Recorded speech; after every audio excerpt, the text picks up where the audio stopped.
E se eu te dissesse que Noé não foi o único sobrevivente do dilúvio?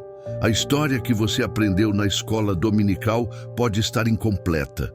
Enquanto o mundo inteiro fala sobre Noé e a arca, poucos conhecem os detalhes perturbadores que a Bíblia revela sobre os dias antes do dilúvio. Estamos falando de uma época tão corrompida que fez o próprio Deus se arrepender de ter criado a humanidade. Mas o que realmente aconteceu naqueles dias? Gênesis 6 nos dá pistas aterrorizantes. Os filhos de Deus se relacionavam com as filhas dos homens, gerando os nefilins, gigantes que dominavam a terra. A violência havia se espalhado de tal forma que cada pensamento do coração humano era continuamente mau. Imagine, em meio a essa sociedade decadente, um homem chamado Noé mantinha sua integridade. A Bíblia diz que ele andava com Deus, uma expressão rara, usada apenas para descrever pouquíssimas pessoas em toda a Escritura. Mas o que isso realmente significa? Noé ouvia vozes? Tinha visões? Como exatamente ele recebia instruções diretas de Deus? E aqui está o detalhe que poucos percebem. Quando Deus ordenou a construção da arca, Noé tinha 500 anos. Ele levaria 120 anos para concluir a obra, mais de um século martelando, serrando, pregando, enquanto era ridicularizado por toda a sua geração. Prepare-se, porque esta história vai muito além do arco-íris e dos animaizinhos fofos que conhecemos. Para entender por que Deus decidiu destruir toda a criação, precisamos mergulhar na escuridão daqueles dias. Gênesis 6:5 é brutal em sua descrição. Viu o Senhor que a maldade do homem se havia multiplicado na terra e que era continuamente mau todo o desígnio do seu coração. Não estamos falando de pecados ocasionais. A palavra hebraica usada aqui indica uma perversão total, uma maldade sistêmica que permeava cada aspecto da sociedade. Mas havia algo ainda mais perturbador acontecendo. Os filhos de Deus, termo que em Jó claramente se refere a seres angelicais, tomavam para si as filhas dos homens. Dessa união antinatural nasciam os nefilins, os gigantes que aterrorizavam a terra. Não eram apenas pessoas altas, eram híbridos que representavam uma corrupção da própria criação divina. A violência havia se tornado a linguagem universal. O texto bíblico usa a palavra Hamas, violência injusta, crueldade gratuita. As ruas corriam com sangue inocente, não havia justiça, não havia piedade, não havia esperança. E no meio desse caos total, vivia Noé. A Bíblia diz que ele era justo e íntegro entre os seus contemporâneos. Pense na pressão. Todos ao seu redor vivendo sem limites morais e ele mantendo padrões divinos. Seus vizinhos devem tê-lo considerado um fanático religioso, um lunático. Mas Noé achou graça diante do Senhor. Essa expressão é carregada de significado. Não foi pelos méritos de Noé que ele foi escolhido, mas pela graça, o favor imerecido de Deus. Quando Deus revelou seu plano a Noé, as instruções eram absurdamente específicas. E aqui está um detalhe que vai explodir sua mente. A arca deveria ter 300 côvados de comprimento, 50 de largura e 30 de altura. Convertendo para medidas modernas, estamos falando de aproximadamente 135 metros de comprimento, quase um campo e meio de futebol. A engenharia naval moderna confirma. As proporções da arca 30-5-3 são praticamente perfeitas para a estabilidade em águas turbulentas. Coincidência? Engenheiros navais só chegaram a essas proporções ideais no século XIX. Mas aqui está o problema. Noé vivia longe do mar. Por que construir um navio gigante no meio do continente? Seus vizinhos devem ter pensado que ele havia enlouquecido completamente. Imagine a cena. Durante décadas, ele e seus filhos cortando árvores enormes, moldando tábuas, aplicando betume. E todo dia as pessoas passavam, riam, zombavam. Cadê a chuva, Noé? Quando vem o dilúvio? A Bíblia indica que antes do dilúvio, possivelmente não havia chuva como conhecemos. A terra era regada por uma névoa que subia do solo. Água caindo do céu, conceito alienígena para aquela geração. Mas Noé persistiu, ano após ano, década após década, um século inteiro de fé inabalável em uma promessa que parecia absurda. Se esta história está mexendo com você, deixe seu comentário agora. Quantos de nós teríamos a fé de Noé para continuar por 120 anos sendo ridicularizados? Responda e vamos continuar essa jornada juntos. Agora chegamos a uma das partes mais fascinantes e controversas. Como todos aqueles animais entraram na arca. Céticos adoram usar esse argumento. Mas quando analisamos os detalhes bíblicos, a história se torna ainda mais impressionante. Primeiro, esqueça a ideia de Noé correndo atrás dos animais com uma rede. Gênesis 6:20 deixa claro: de todo animal conforme a sua espécie, virão a ti para os conservares em vida. Os animais viriam até Noé. Foi Deus quem orquestrou esse movimento migratório sobrenatural. Imagine a cena. Durante os dias finais, animais de toda parte começam a convergir para onde está a arca. Leões caminhando pacificamente ao lado de zebras, lobos junto com ovelhas. Um desfile impossível da criação, todos seguindo um chamado divino que apenas eles podiam ouvir. Quantos animais exatamente? A Bíblia especifica: 7 pares de animais limpos e um par de animais impuros. Mas aqui está o detalhe crucial. A Bíblia fala em espécies, não em todas as variedades que vemos hoje. Noé não precisava de dezenas de tipos de cães, apenas o ancestral comum de todos os canídeos. A diversidade que vemos hoje veio depois, através de variação genética. Estudiosos calculam que provavelmente havia entre 2.000 e 7.000 animais na arca, número perfeitamente administrável no espaço disponível. E muitos eram jovens, menores, mais fáceis de cuidar. Mas enquanto essa procissão milagrosa acontecia, a população humana continuava sua rotina, completamente alheia ao julgamento iminente. Gênesis 7:16 contém uma frase que deveria nos fazer congelar. E o Senhor fechou a porta após ele. Pense nisso. Noé não fechou a porta. Foi Deus quem a selou. Naquele momento, o tempo da graça havia terminado. Jesus, séculos depois, compararia os dias de Noé aos dias da sua volta. Comiam, bebiam, casavam-se e davam-se em casamento, até o dia em que Noé entrou na arca e veio o dilúvio e os levou a todos. A vida estava completamente normal. Festas, negócios, planos para o futuro. Você consegue imaginar os últimos momentos? Noé e sua família dentro da arca, ouvindo o som abafado das zombarias lá fora.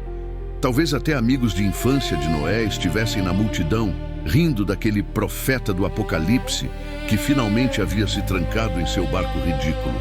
Mas então, silêncio. As risadas cessaram. O céu começou a escurecer de uma forma nunca vista. Gênesis 7:11 registra com precisão assustadora. Romperam-se todas as fontes do grande abismo e as comportas dos céus se abriram. Não foi uma chuva comum, foi um cataclismo duplo. Água jorrou das profundezas da terra, enquanto simultaneamente massas d'água despencaram do céu. Geólogos modernos encontram evidências de enormes reservatórios subterrâneos de água que, se liberados, poderiam realmente inundar continentes inteiros. As primeiras gotas devem ter causado confusão. Depois, terror. Então, pânico absoluto. E a porta da arca permanecia fechada. A descrição bíblica do dilúvio é aterrorizante em sua simplicidade. E a chuva caiu sobre a terra 40 dias e 40 noites. Mas Gênesis adiciona detalhes que amplificam o horror. As águas prevaleceram excessivamente sobre a terra, e todos os altos montes que havia debaixo de todo o céu foram cobertos. Pense na progressão. Primeiro, as planícies inundaram. Pessoas correram para terrenos mais altos. Depois, as colinas desapareceram sob as águas. O pânico se transformou em desespero, enquanto famílias inteiras se amontoavam nos picos das montanhas, observando a água subir, implacável, inexorável. A Bíblia diz que as águas subiram 15 côvados acima das montanhas mais altas, aproximadamente 7 metros. Não havia escape, nenhum lugar alto o suficiente, nenhuma construção resistente o bastante. E dentro da arca, Noé e sua família, 8 pessoas ao todo, flutuavam sobre o túmulo de toda a civilização. Eles ouviam os trovões, sentiam a arca sendo sacudida pelas ondas gigantescas. Quanto tempo levou para os gritos lá fora pararem de ser ouvidos? Quantas noites Noé ficou acordado, lutando contra a culpa do sobrevivente? A arca não tinha janelas nas laterais, apenas uma abertura no topo. Escuridão quase total. O cheiro dos animais, o barulho incessante da chuva martelando o teto, dia após dia, semana após semana. Você já pensou no peso emocional que Noé carregava? Comente qual você acha que foi o maior desafio dele durante o dilúvio. E não esqueça de compartilhar este vídeo. Essa história precisa ser conhecida. Após 40 dias e noites, a chuva finalmente cessou. Mas a provação de Noé estava longe do fim. Gênesis 7:24 revela: "E as águas prevaleceram sobre a terra 150 dias. 5 meses inteiros flutuando sobre um mundo morto. O silêncio deve ter sido ensurdecedor, sem pássaros cantando, sem vozes humanas além das 8 almas na arca. Apenas o som suave das ondas contra o casco e os movimentos dos animais. Noé precisava confiar completamente em Deus para saber que direção seguir, quando sair, o que fazer. Não havia GPS. Não havia comunicação externa, apenas fé. Quanto tempo você conseguiria manter a sanidade em completo isolamento, sabendo que toda a humanidade havia perecido? E então, Gênesis 8:1 traz uma das frases mais bonitas da Bíblia. Lembrou-se Deus de Noé. Não que Deus tivesse esquecido, mas chegara o momento de agir. Ele fez soprar um vento sobre a terra e as águas baixaram. As fontes do abismo se fecharam, as comportas dos céus se trancaram e gradualmente, muito gradualmente, a água começou a recuar.